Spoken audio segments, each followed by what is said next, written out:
झाल्या का अजून किती सगळ्यांचं झालं जेवण अजून किती भाकरी करायच्यात? सगळ्याची जेवण झाली पण लागत्यात अजून. बापू यायच्यात. बापू तुम्हाला इरबळच आज रविवार. रविवार म्हणून तुम्ही घरी या. परत दुपारून भूक लागली 3-4 वाजता तर मग तुम्ही काय खाणार? हा आम्हाला जायचंय रानात. आज स्वयंपाकालाच खरं तर लय उशीर झाला. आता 11:30. काय आता उशीरच झाला या. राहिल्यात आता 1-2च भाकरी राहिल्या शेवटच्या. झाल्यात भाकरी पण आता ही सगळा राहडा आणि कसा पडलाय बघा. रानात जायचंय या. ज्ञानेश्वरी जेवती, आत्या जेवल्या, ती जेवलं, अण्णा जेवला. राहिलोय फक्त मी आणि बापू जेवायचं. बाहेरचं काम चालू होतं आज थोडा उशीरच झाला. पोरांना आज सुट्टी रविवार म्हणलं की चालतंय आपलं टंगळ मंगळच. आज काय बाजारला जायचं नाही काय नाही. कोथमीर उपटायची या पण मार्केटला न्यायची सकाळ. कोथमीर उपटायला जायचं 1-1:30 वाजता. तर आवरतंय सगळं घरचं काम 1-1:30 वाजता. आपण भांडी घासायची, कपडे आज कपडे धुतली. कपडे धुतल्यामुळे आज भाकरीला उशीर झाला. आज कपडे धुवून टाकली.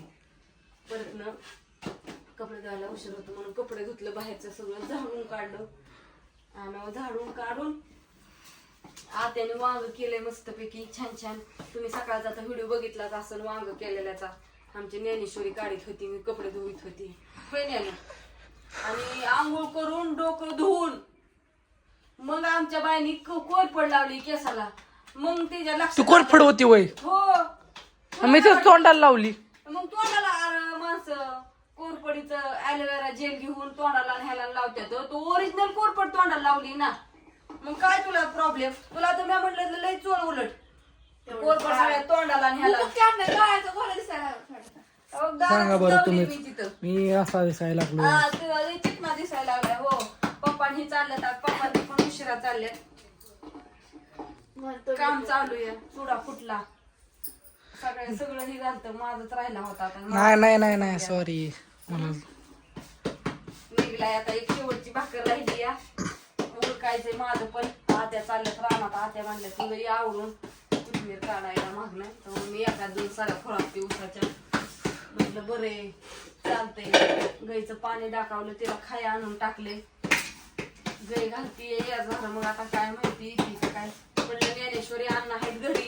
काय वाटलं तर चट येत्या रानात न्यायला. नेनू पाला ही भर सगळा. भांडी सगळी एका जागा गोळा कर. चल उरक हांडळी पटापटा म्हणलं आवरून घ्यावं. अण्णा खातोय आमची नक. बापू सकाळी मार्केटला गेलं होतं. तसंच भांडगावला गेले तर आलोच नाही. गेलेत आपलं असंच. तर 12 वाजता येते बापू पण. भांडगाव तुळजापूर गाणगापूर नाही भांडगाव इथं आलं. भांडगावला गेल्यात. माहिती मला. येस्तोर माझं ओळखतंय सगळं काम. बापला जायचं रानात. मग रानातलं तर तुम्हाला माहिती. तुम्हाला तर रोजचे अपडेट आहेत रानात. रानात काय चालू आहे. चालू होतं औषधी मारायचं बापूंचं. आज आता काय चालायचं माहित नाही. रानात गेल्यावर रानात रोज कामाचं काय नाही काय. शेतकऱ्याचं काय. शेतकऱ्याला रोज काम आहे. फक्त करणार पाहिजे काम.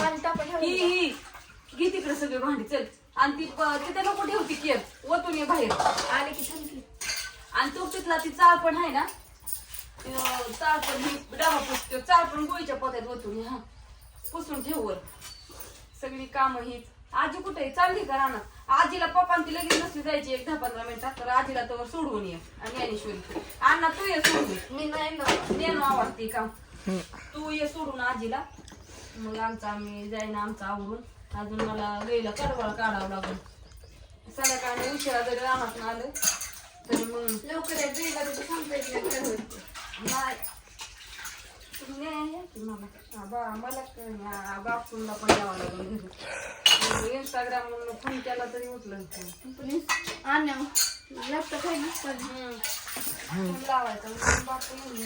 लॅपटॉप मध्ये वायफाय मध्ये 100 GB डाटा आहे. ती 21 तारखेपर्यंत मापातच वापरायचा वाईस. हा यावर चल ठेव तिकडे सगळी भांडी.